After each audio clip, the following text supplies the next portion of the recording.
It's 4:30 in the morning on June 4th, 1942. A Japanese scout plane launches late from the cruiser Tone, delayed by a catapult malfunction. That 30-minute delay will eventually cost Japan the entire Pacific War. In 6 hours, 4 of the most powerful aircraft carriers ever built will be on fire. 3,000 Japanese sailors will lose their lives. And the whole thing was one bad decision away from going the other way. Now, drop an F-22 Raptor into that morning. The setup. Japan came to Midway with 4 heavy carriers. The Akagi, Kaga, Soryu, and Hiryu. All 4 of which had personally launched the Pearl Harbor attack 6 months earlier. Around 250 aircraft, crewed by the most combat-experienced naval aviators on Earth. The Americans had 3 carriers. One of them, the Yorktown, had been so badly damaged the month before that engineers said 3 months minimum to fix her. Nimitz gave them 72 hours.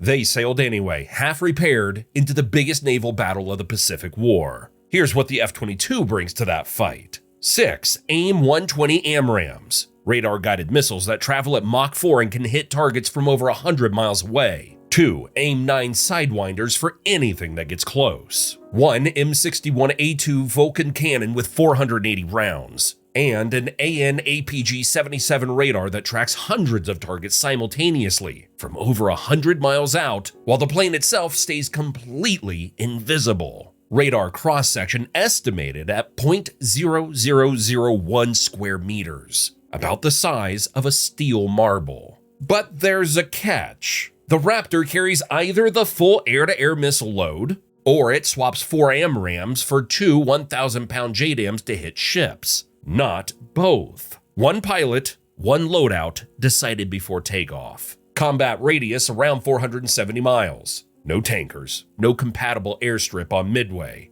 No maintenance crew, no spare parts. 2 to 3 hours of airtime, then it's done. 1 surgical strike with a hard clock on it.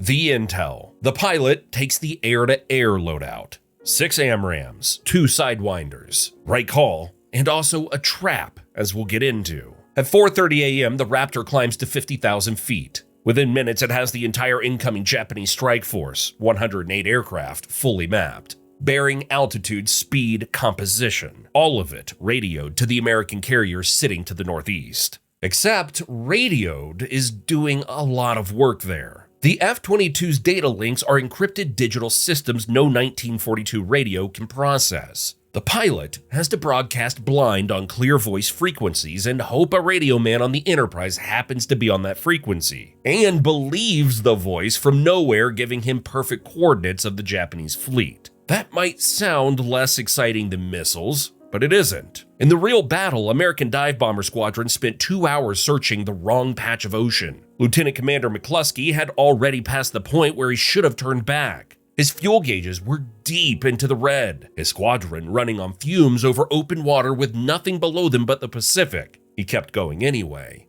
Then, he spotted a lone Japanese destroyer running at full speed and made a guess that it was heading back to the fleet. He followed it. That guess is the reason America won Midway. Not strategy, not superior firepower. 1 pilot almost out of fuel following a hunch about a single ship. If McCluskey turns back 10 minutes earlier, which by any rational measure he should have, the dive bombers never find the Japanese carriers. The window closes, the war in the Pacific probably looks very different. With an F-22 overhead, McCluskey doesn't need a hunch. The carriers have been on the radar since 4:30 a.m. His squadron finds them with full tanks, 2 hours of daylight to spare, and the Zeros completely unaware of what's coming.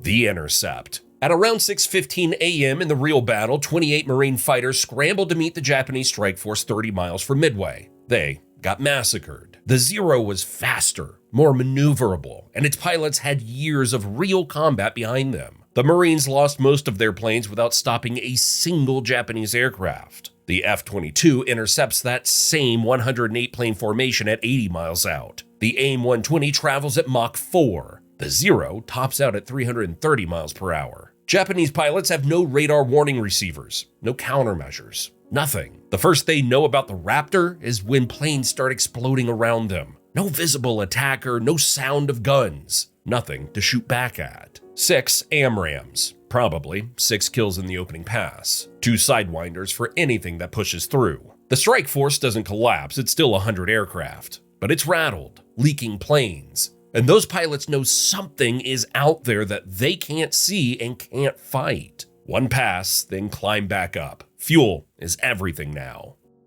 Nagumo's mistake. Here's what actually decided Midway, and it almost didn't happen. After striking the island, Admiral Nagumo made arguably the worst call in naval history. His planes were armed with anti-ship torpedoes. He ordered them switched to bombs for a second land attack. Then a scout report came in about American carriers nearby. He panicked and reversed the order. Land bombs off, anti-ship weapons back on. For 3 hours, his carriers were in total chaos. Half-armed ordnance stacked on open hangar decks. Fuel lines running everywhere. Zeros burning through fuel, chasing wave after wave of American torpedo attacks that were getting slaughtered without scoring a single hit. Torpedo Squadron 8 launched 15 planes at the Japanese fleet that morning. All 15 were shot down. 29 of 30 crew members were killed. One man, Ensign George Gay, survived by hiding under a floating seat cushion while the battle raged close enough that he could watch Japanese sailors celebrating on deck. VT-6 lost 10 of 14 planes. VT-3 lost 10 of 12. 3 full squadrons, 0 torpedo hits. But they didn't die for nothing. Their attacks forced Nagumo's carriers to maneuver constantly, and a maneuvering ship cannot launch aircraft. Every minute those torpedo bombers kept the Japanese fleet turning was a minute Nagumo couldn't get his strike force into the air. By 10:20 a.m., after 3 hours of chaos, his planes were packed into the hangar decks below, armed, refueled, almost ready. 5 minutes later, dauntless dive bombers from Enterprise in Yorktown came down from 14,000 feet. The Zeros were all at sea level chasing the last torpedo run. The sky above the carriers was empty. 2 bombs into the Akagi, 4 into the Kaga, 3 into the Soryu. All 3 carriers mission killed in about 5 minutes before a single Japanese plane left the deck. The Hiryu survived long enough to badly damage the Yorktown before bombers found her that afternoon. 4 carriers gone, the Pacific War decided. Now, here's where the F-22's loadout bites back. No JDAMs means the Raptor can't bomb the carriers directly, but it's been sitting at 50,000 feet all morning feeding the dive bomber squadron's exact carrier positions in real time. No 2-hour search.